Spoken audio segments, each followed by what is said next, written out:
is East Asia Tonight. Good evening, I'm Lo Kwee-Su. Tonight's top stories. Hopes dimming for finding survivors of a massive earthquake late last week in central Myanmar. The ruling military calling for a week of mourning, with more than 1,700 people confirmed dead. Overseas aid pouring in post-earthquake, but in a country riven by years of civil war, we ask an expert who covered the cyclonic disaster of 2008 if assistance can get where it's needed. China's top diplomat in Moscow this week, where he will meet again with his Russian counterpart with the war in Ukraine and how to end it and on whose terms in focus. China's manufacturing activity in March hits its highest growth rate in a year in a much-needed sign for the economy, struggling to climb out of a prolonged slump.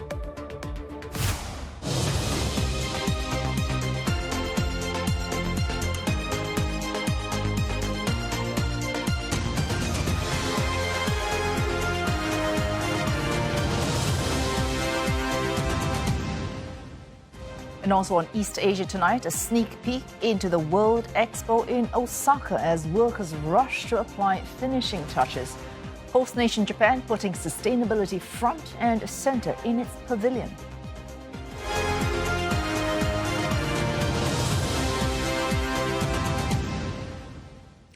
Hopes are dimming of finding more survivors from Friday's earthquake in Myanmar. More than 72 hours have passed, a period deemed critical for any rescue. The magnitude 7.7 quake killed at least 1,700 people, and military rulers have declared a week of national mourning. Rescue teams from across Asia are pressing ahead, even as aftershocks continue to rattle the country.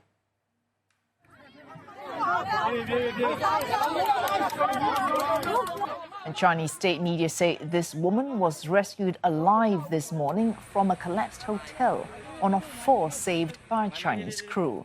Earlier, Myanmar Fire Services reported another woman and her child being pulled from rubble. Both rescues happened in Mandalay, as the worst-hit city near the quake's epicenter. One pregnant woman had her leg amputated to free her from this condominium, but she died later. More than 300 people are still missing. The military government warns the death toll could rise. Beijing says the quake has killed at least 1 Chinese national. China sent its first batch of relief supplies worth more than $13 million. This includes tents, blankets, and first aid kits. Beijing activated nearly 120 search and rescue workers over the weekend, while Hong Kong sent more than 50 people for relief work. Chinese residents in Myanmar have also volunteered to send food and water to affected regions. Japan says it's planning to send a bigger aid team in the days ahead. Tokyo is seeking help to search for 1 Japanese national who is missing. Teams from Thailand and Singapore are also on the ground. In neighboring Thailand, emergency crews are searching for 78 people who are missing after a 30-story building that was under construction collapsed in Bangkok. The quake killed at least 18 people in Thailand, most of them construction workers. Thai officials are looking into what led the structure to fall like a pile of cards within seconds. For more, CNA's Saksith Saiyasombut joins us live from Bangkok. Saksith, picking up on that, lots of questions over the collapse of this Chinese-constructed state audit office building. How are authorities addressing this issue? Yes, indeed. After the initial shock from the earthquake on Friday, there are a lot of questions being raised, a lot of eyebrows being raised as well about the company behind the construction site that is now a mountain of rubble behind me. Now, the company behind it is a consortium between 2 companies, a Thai construction company called Italian Thai Development, and also Chinese Railway Number 10, a state-linked Chinese construction company that have made a joint venture building this construction together.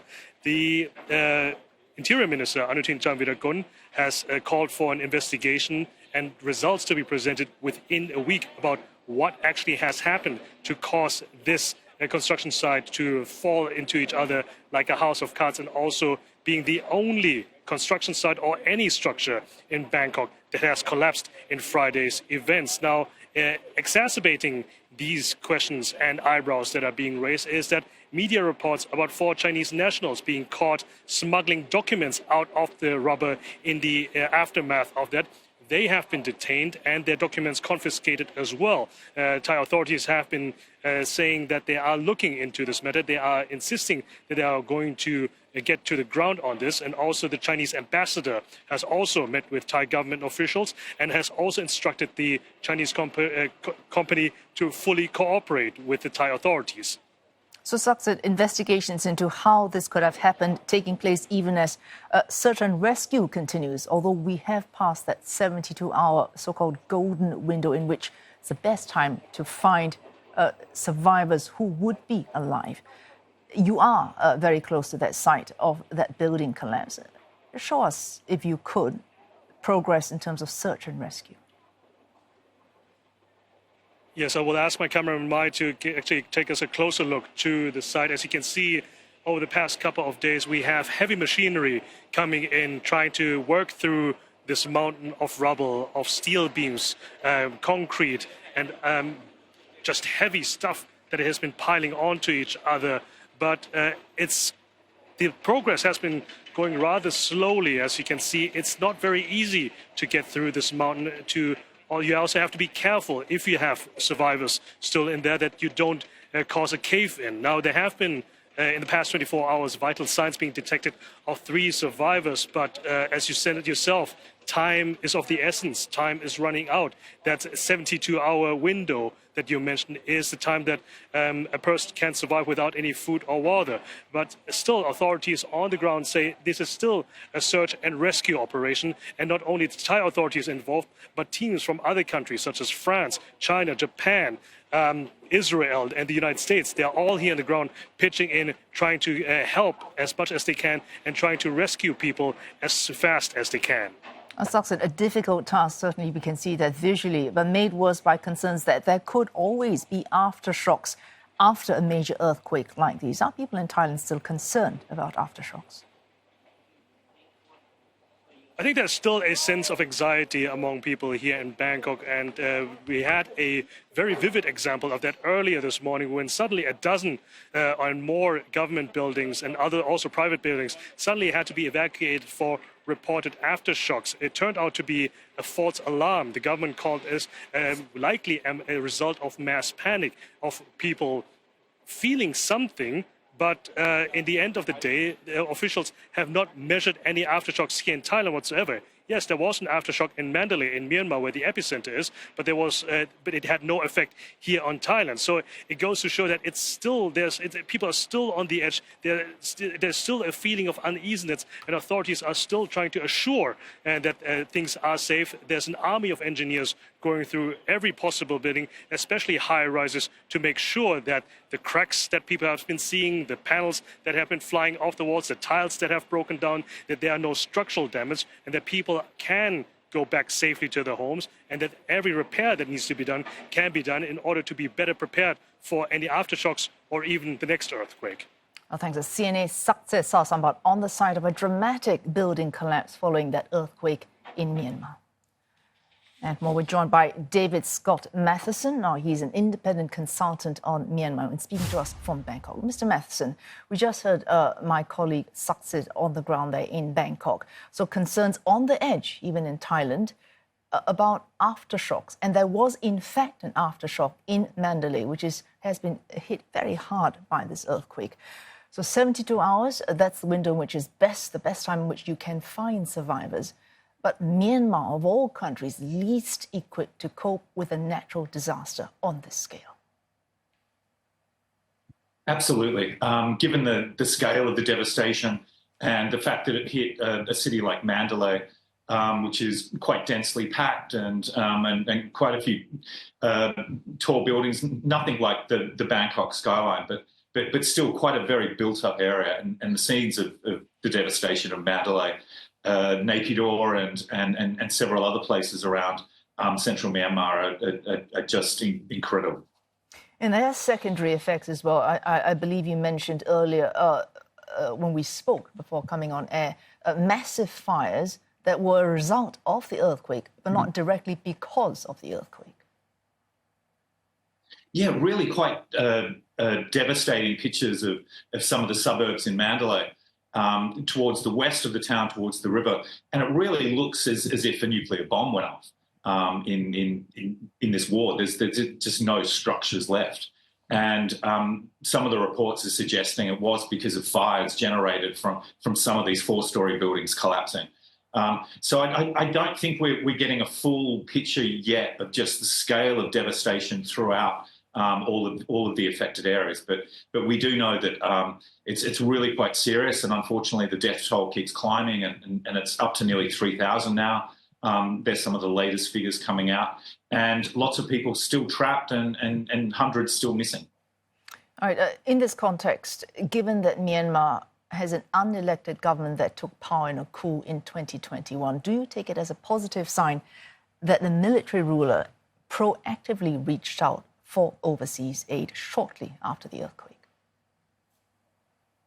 It certainly was a surprising and positive move that Senior General Min Aung Hlaing did call for international assistance and has permitted search and rescue crews from several countries, including Singapore, Hong Kong and China and India and Malaysia, all of which are very welcome, and some of them have actually already deployed. Where the others are, it's unclear. But as you were saying in the lead-in there, that the first 72 hours for a natural disaster like that are crucial. But still, just because Min Aung Hlaing has welcomed international support, and it's been very positive from the European Union to the United Kingdom and other countries that have pledged financial support, which is urgently needed. But I think the proof is really going to be how much the military authorities allow foreigners coming to help, how much latitude they give them. Both the ones coming in since the earthquake, but also the United Nations and international organisations that have been operating in Myanmar for a very long time. But also very crucially, and to me this will be the real litmus test, it is how much the authorities allow Myanmar civil society and Myanmar organisations the freedom to operate and not repress them and not try and limit or curb their activities and their movements around the country. That to me is really going to be the most important test. How Myanmar treats its own citizens who are trying to help each other, not necessarily some of the foreigners coming in. So do you see it then as it was just 3 days in, but given that the civil war continues and that the NUG called for a truce on Saturday, the ruling military government did not actually respond to that. The Karen National Union also did not actually acknowledge that call for a truce. But the signs so far, do you see the ruling military government working alongside ethnic armed groups, at least for the moment, to, as you say, see to the needs of the people who are most affected?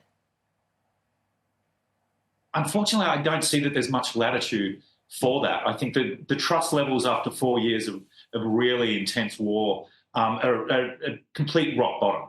And the State Administration Council really doesn't like the National Unity Government, calls them terrorists. I don't see that there's any grounds for any kind of cooperation there. I also think that there's a lot of people inside the country that really do not trust the military authorities and just don't want to work through them. And so I think that's a very polarising environment. And when there's just no trust between the rulers and the ruled, it's very difficult in moments of natural disaster. And I think that there's large numbers of the population who have always felt betrayed and let down by the military authorities whenever there is a natural disaster. The most glaring case of that was, of course, Cyclone Nargis in 2008. But just in recent years, other cyclones that have hit the coast off Rakhine 2 years ago and widespread flooding last year, the Myanmar authorities really tried to take advantage of a lot of these natural disasters. And so I think we should be monitoring their behaviour and how they treat both foreign and domestic aid workers with a great deal of scrutiny, because they simply can't be trusted.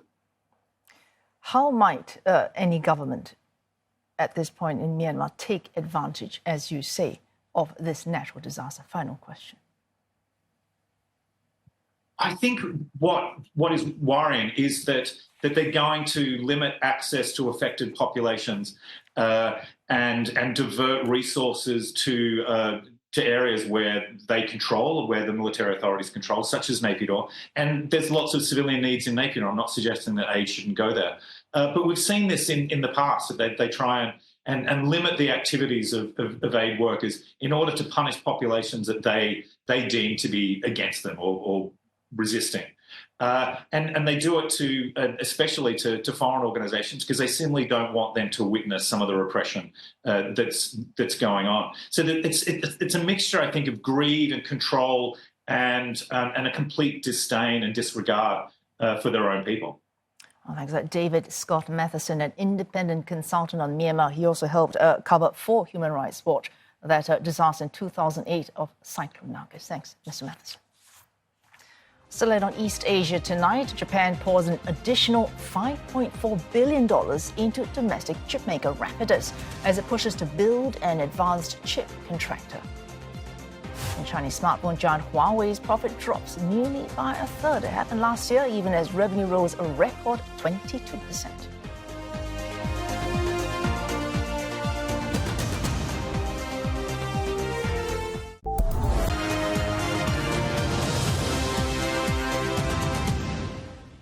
And Roland Lim is here with updates on business news. Roland, Beijing's stimulus finally having some results.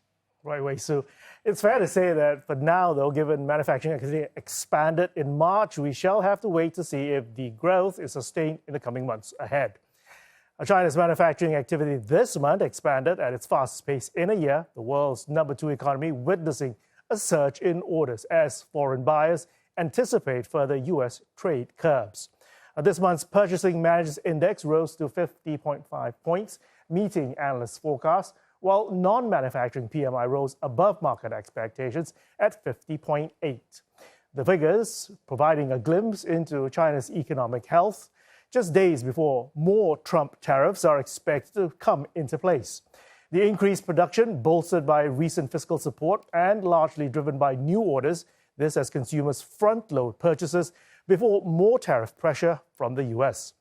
Although giving a reprieve amid an intensifying trade war with Washington and a tepid domestic economy, experts say the relief will be short-lived. Mr. Trump set to announce new reciprocal tariffs this week, potentially piling more levies on Chinese goods. Chinese investors trading carefully as the tariffs pose a fresh threat to the country's fragile economic recovery, outweighing that positive China manufacturing report. The Shenzhen component, second bourse, down 0.97%, main bourse Shanghai Composite down 0.5%, and Hang Seng Index 1.3 in the red, its stocks declining to a 4-week low. Bucking the trend, bank shares in Shanghai advancing. This comes as Beijing prepares to inject additional liquidity into its 4 biggest banks. The finance ministry said it'll pump some $69 billion into state-owned banks as part of its earlier pledge to beef up the banking system as Beijing battles tariff and economic shocks. Let's zoom in on CK Hutchison in Hong Kong, which declined more than 3%. After Chinese state media criticized its plans to sell its ports near the Panama Canal to a group led by BlackRock. The deal had been praised by U.S. President Trump, who said that he wants to retake control of the critical trade artery. The agreement was set to be signed on April the 2nd, but Chinese media earlier reported that the signing would be delayed. China's market regulator also plans to carry out an antitrust investigation on the port deal to safeguard public interests. Meantime, pessimism in China's property sector persists, despite Beijing's efforts to restore confidence. Sales at one of its biggest property developers, that's Country Garden, fell by almost a third last year. A slowdown in the retail sector is now into its 4th year. Revenue at Country Garden fell 37% to $35 billion, the biggest annual drop for the group since a nationwide property crisis began back in 2021. The slump in sales follows a default on a dollar bond in 2023. It echoes a host of concerning metrics across the property market, from falling home prices to declines in construction. Country Garden is trying to forge a restructuring deal in Hong Kong and struggling to complete unfinished projects. Home buyers have been avoiding private developers Amid worries, the new apartments will not be completed because of the ongoing cash crunch. It also faces a Hong Kong court hearing in May over a winding up petition. A Chinese smartphone maker, Huawei, reported a near record high revenue for last year, with its core telecoms and consumer businesses doing well.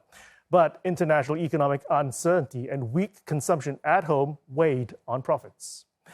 Total revenue rose 22% to more than $118 billion. That's the fastest rate in almost 5 years. Net profits, however, fell by 28%. Now, Huawei says the aggressive spending on research in areas such as EVs or chips ate into profits.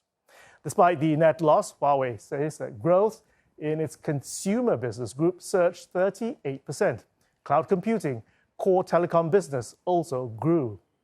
It released new smartphone models last year fitted with homegrown chips and unveiled partnerships with automakers to produce electric vehicles.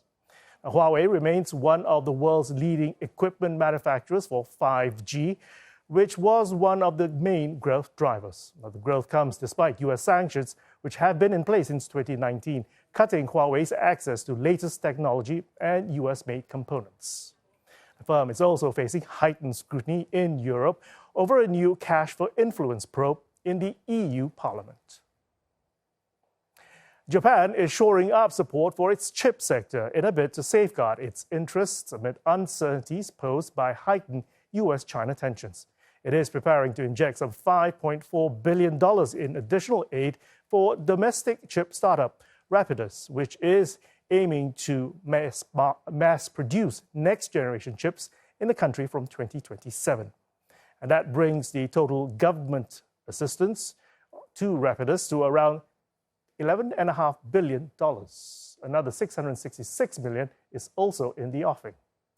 The government is also pushing for debt guarantees to encourage more private sector investment into the fledgling company.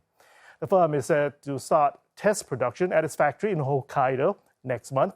The startup is backed by Japanese giants Toyota, Sony, and SoftBank, and was founded back in 2024. And since fiscal 22, the government has been providing subsidies to help finance its research and development activities. But renewed escalation in U.S.-China tensions is fueling a sense of urgency to build self-reliance in the chip sector. Remember, Japan commanded half of the global market for microchips back in the 80s through to the early 90s, but it now accounts for about 10% of the global market. TSMC is reaffirming its commitment to Taiwan, saying that it'll continue to expand on the island. The co-chief operating officer said this amid concerns that its $100 billion investment in the U.S. might dilute its presence at home. The contract chip-making giant has a newly built domestic fab plant in southern Taiwan that'll add some 7,000 tech jobs to the economy. The new factory will produce the most advanced chips employing 2-nanometer technology. The facility is due to start volume production of these wafers in the second half of this year. Taiwan's dominant position as a maker of chips has sparked concerns over reliance on the island. It supplies NVIDIA, Apple, and Qualcomm, and moving some of its production to U.S. soil would help address concerns in Washington. And that'll do it for business. Wei Su, back to you. Thank you, Roland. Still ahead on East Asia tonight, China's top diplomat to visit Moscow amid tensions over Russia's war in Ukraine. Our Moscow correspondent gives us a preview of that meeting. And we take a look at the pledge by the U.S. defense chief to step up military cooperation with Japan to deter China.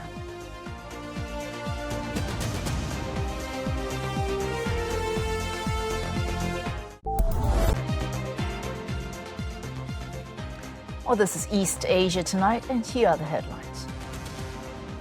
Hopes dimming of finding survivors of Friday's massive earthquake in central Myanmar, the ruling military calling a week of mourning, with more than 1,700 people confirmed dead. China's manufacturing in March hitting its highest growth rate in a year, a much-needed sign for the economy, still struggling to climb out of a prolonged slump. And China's top diplomat in Moscow this week to meet his Russian counterpart.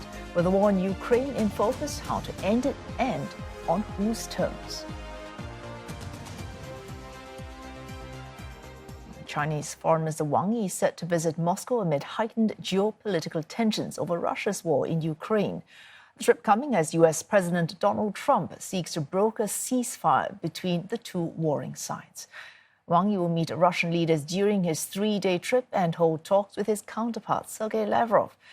China's foreign ministry says both sides will discuss the development of bilateral ties, as well as regional issues of mutual concern. And more, Dasha Chernyshyova joins us live from Moscow. Dasha, Moscow will have something to gain from Wang Yi meeting and speaking in Russia. What would it stand to gain?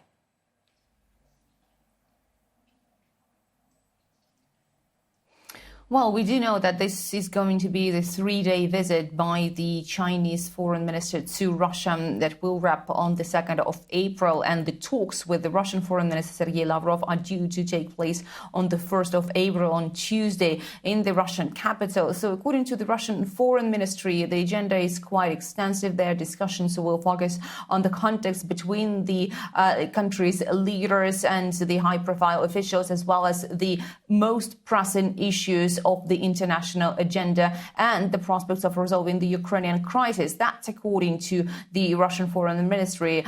We also understand that Beijing wants to use this visit as an opportunity to work with Russia to promote the implementation of the development of the relationship between Russia and China to move it to a new level, as well as to set the stage for the upcoming visit by the Chinese head to Russia. So all in all, for Moscow, that is going to be a very important discussion with its partner. We understand that the two have indeed intensified their bilateral cooperation. But keep in mind that this visit is taking place as Russia is negotiating now with Washington. And that is very important to keep in mind. We understand that the resolution of this conflict in Ukraine is indeed now moving forward, with more talks being held between Moscow and Washington. However, Beijing has always been supporting Russia, not criticizing it and taking the neutral stance in this conflict. So indeed, one's trip to Moscow is the first high-level exchange between the sides since the Russian president held his conversation with Donald Trump earlier this month. And we understand that China is calling for all stakeholders in the conflict in Ukraine to have a say and to pledge with the European countries towards working for the world without any hegemony. So undoubtedly, in these conversations, the sides will be talking about geopolitics and how they are going to cooperate on that. Oh, and China will be certain to make sure its voice is heard. As you mentioned there, President Xi Jinping due to visit Russia in May, Moscow revealing earlier that the Chinese president had accepted an invitation to visit Moscow in early May for events on the 9th of May. What more do we know about this summit of Xi Jinping in Moscow?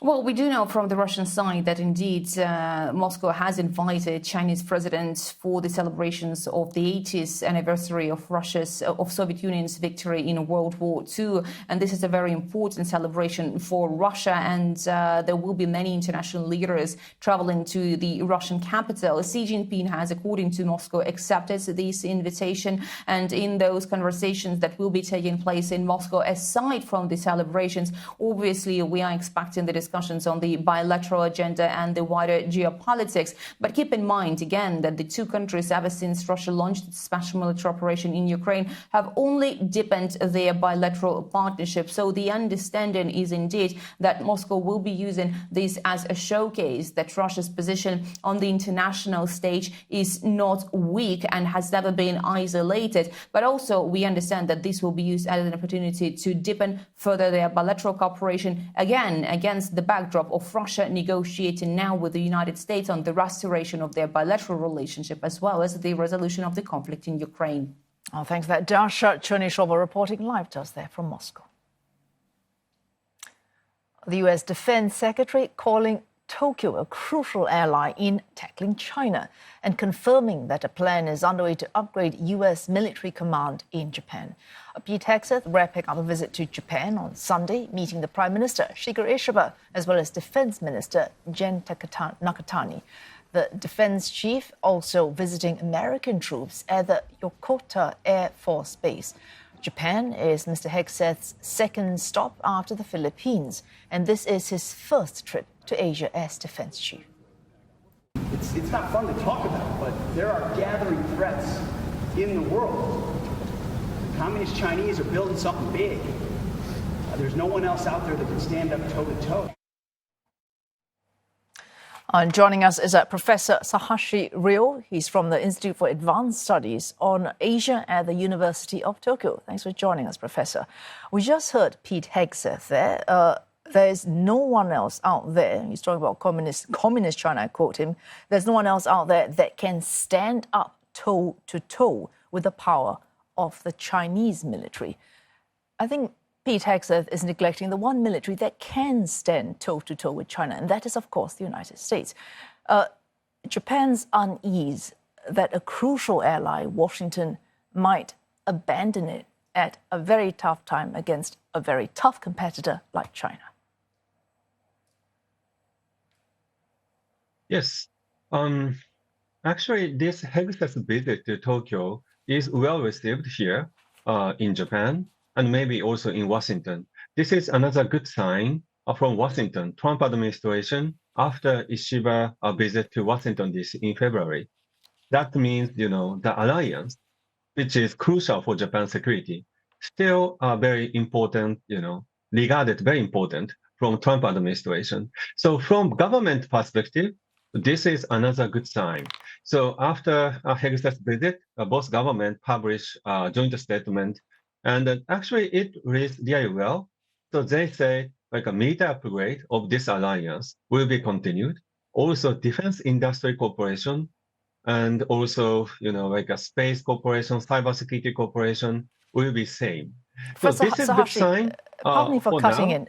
Yeah. When you say the Trump administration views this alliance, values it, there are suggestions that although we're just 10 weeks into the Trump administration, what the defense chief says may not be what the president himself says. And come to that, what the president says today, he might not mean tomorrow. Are there not concerns like these in Tokyo, given what we have seen in just since 20th January, just 10 weeks of Mr. Trump in office? Yes, it is very crucial point, So as I said, this is very good for government perspective, right? So they want to say, oh, this is success. But, from my perspective as a professor, this is not to reassure us, right? President Trump may change his idea very immediately. And we are not sure he is so tough against China, especially on military challenge, right? And we're not sure he is really interested on the challenge or in the South China Sea, for example. So we still have many worries, but at the same time, this Hegseth visit is a good sign only for now. This is my point. All right. We take whatever good signs we can find when we can find them. Now, if I may refer to the former Prime Minister Fumio Kishida, at the Shangri-La Dialogue in 2022, he made the point here in his keynote speech, Ukraine today, East Asia tomorrow. And that was in the days when most of the world assumed that Ukraine, Europe and the US were on the same side. Since then, we've seen Mr. Trump warm up considerably with Russia. So you've got Ukraine and that fiery exchange in the White House between J.D. Vance, Donald Trump and Volodymyr Zelensky. Ukraine today, East Asia tomorrow. Is that scenario, given your concerns, drawing ever closer? Of course. We have really worried about, for example, like Trump visit with President Zelensky, and also President Donald Trump still charmed very much by President Putin, right? We are not sure how much and how big United States will accommodate its position to Russia over the Ukrainian war. At the same time, actually, I also don't have any confidence on President Trump himself involvement to Taiwan affairs. So, not only Ukrainian issue, but also Taiwan issue. We're not sure on both fronts. So today's Ukraine and also today's Taiwan, So this is very critical, a crisis of credibility of the United States now. So what Japan can do and what Japan has done, and likely to be sped up with what's happening in Washington, is help yourself so that the US might continue to be prepared to help you. So Japan's targeting 2% GDP in military spending by 2027. We've had Elbridge Colby come out to say that should in fact be 3%. Is Japan prepared to recalibrate its pacifist constitution to appease what is at this point still a vital ally? I really don't think, Japan has Japan has any willingness to change its fundamental defense policy after the war, So at the same time, Japanese government is now trying to increase defense budget to 2% of GDP target, right? And actually, it is still, I can say, still on the way, right? I'm not sure the government really can achieve 2% goal. 3% is actually too much. And we really don't know if Trump administration asks 3% goal very strongly. Can Japanese government say yes to that? I don't know. All right, a final question. We've seen Europe in a bit of a quandary right now, not knowing where to turn because it may lose for it via NATO, its most crucial ally. Can Japan, you've seen, for example, Japan and the Philippines, Pete Hegseth was in Manila before he headed to Tokyo. So reaching out to each other if your biggest partner will not stand by you in the interim before Japan can achieve greater, supremacy in its military might. And that's constitution even at this point not likely. Is there enough of the coalition of the willing, little minilaterals amongst willing countries to make up for the US stepping back from its global role as, the global policeman? Final question. It's an excellent question, right? Japan really want to increase its presence. Want to take more role, burden sharing with the United States. For that sake, minilateralism is very crucial. Japan has continued strengthen, its partnership with Philippines, as you say, Korea, Australia, India, right? And also with ASEAN. So maybe, Japan is very happy to do more, for that sake, but this is just a part of burden sharing, right? The most difficult issue is, can we really bring US to this region by such minilateralism, right? I'm not sure, United States may really want to see more burden shift, not sharing, right? So I really don't have any other solution, Japan is not ready to increase, to make a real breakthrough of defense platform, right? So we are still in a very big dilemma and worries. So I'm sorry to say, but I have no answer. All right, provided a buying time until, everyone has to face the inevitable. Yeah. Thanks to that, Professor Sakashi Ryo from the Institute for Advanced Studies on Asia at the University of Tokyo. Thank you. Still out on East Asia tonight, 300,000 people may die in Japan from a megaquake in the Nankai Trough. Details of the latest government report in just a moment. After it probes the cause of deadly wildfires this month as investigators eye a man who was tending to his grandparents' graves.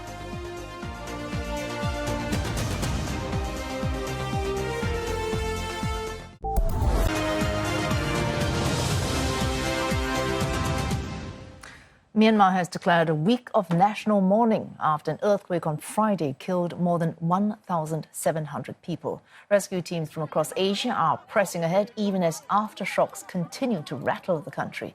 But hopes of finding more survivors are fading. More than 72 hours have passed since the quake, a period seen as critical for any rescue. Chinese state media say a woman was rescued alive this morning from a collapsed hotel, one of 4 survivors saved by a Chinese crew. The quake has killed at least 1 Chinese national, and Beijing has sent its first batch of relief supplies worth more than $13 million. Earlier, my colleague Alakia Salvaraji spoke with Michael Dunford, the World Food Programme's country director for Myanmar. He described the impact of the quake on him and his team. We were just finishing a meeting. We'd been discussing, in fact, the need for WFP to scale back its operations in the country because of a lack of funding. And with that, the walls, the building started to shake. And the next thing I knew, I was under a table with a couple of colleagues, just hoping that the roof didn't cave in. Fortunately, it didn't. We were able to clear the buildings. We were able to congregate the staff. Everyone was safe. And very quickly, WFP turned into operations mode, and we started to determine how we would, as WFP, start to respond to this devastating emergency.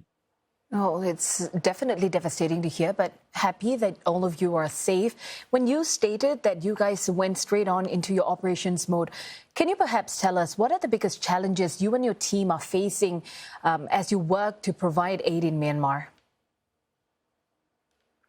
So at the moment, it's just collecting assessment data to determine where we really need to focus our response, the severity of the needs, and then how we are best placed to respond. WFP has food stock in countries. We are already starting to distribute those. We're moving them from Yangon to Naypyidaw. We'll move them on towards Mandalay. Of course, because of the damage that has taken place, it's taking much longer. We don't have the communications infrastructure in the country that we would want. Trying to get these reports back and triangulate with other colleagues is proving to be diplomatic. Because this country's been in civil war for the last 4 years, unfortunately, systems don't work as efficiently or as effectively as we would want. We are desperate to ensure that the conflict ends so that we can have the humanitarian access and that we can meet the needs of the people who have been directly impacted by this crisis. You mentioned about the civil war and the impact it's having on your team in terms of assessing and providing aid further into various parts that have been hardest hit. Can you give us an example of how the civil war, the ongoing civil war, has an impact on what you're doing? Well, it means we don't necessarily have the data with regards to the populations in various locations that we would necessarily want. We don't have all the vulnerability information and perspectives that we would want to have. In many of these areas, people have been displaced. Even before this crisis, it was estimated that 19 million people needed humanitarian assistance. It was estimated that 15 million people were acutely food insecure or hungry, and another 3.5 million people had been displaced. So now you put all of those factors together, and the country is very vulnerable, the needs are enormous, and now we've got this devastating shock over the top. So it really speaks to the catastrophe that the people of Myanmar are facing. A new estimate by Japanese authorities says nearly 300,000 people could perish in the event of a megaquake in the Nankai Trough. That's a huge oceanic trench that runs along the Pacific coast of Japan. The latest report from the task force says more than 70% of projected deaths would come as a result of the tsunami. 31 of 47 prefectures could experience a tsunami wave of at least 3 meters high or severe shaking. The number of projected deaths is down about 10% from the previous estimate in 2012, taking into account government plans to reduce damage. But that is still short of Japan's goal of reducing deaths by around 80%, pointing to major changes in infrastructure and evacuation strategies that are still needed. Authorities in South Korea have begun their first joint on-site investigation into one of its worst wildfires in history. Experts are using drones and other methods to examine a vast area where the blaze was believed to have started. The fires razed some 48,000 hectares, about 80% the size of capital Seoul, killing 30 people and destroying an estimated 4,000 structures. Police have launched a probe into a 56-year-old man who is suspected of igniting the fires. He will be summoned for questioning once the on-site inspection is complete. The suspect was in Uiseong County in North Gyeongsang Province on the 22nd of March when he was tending to his grandparents' graves. His daughter reportedly told investigators he tried to burn tree branches that were hanging over the graves with a cigarette lighter, but the flames spread, carried by the wind. He has denied those allegations. Some of the headlines from media outlets in East Asia. China has discovered a major oil field in the South China Sea. The Global Times reports that the proven reserves exceed 100 million tons. The finding adds to consecutive breakthroughs for Chinese oil and gas exploration in recent years.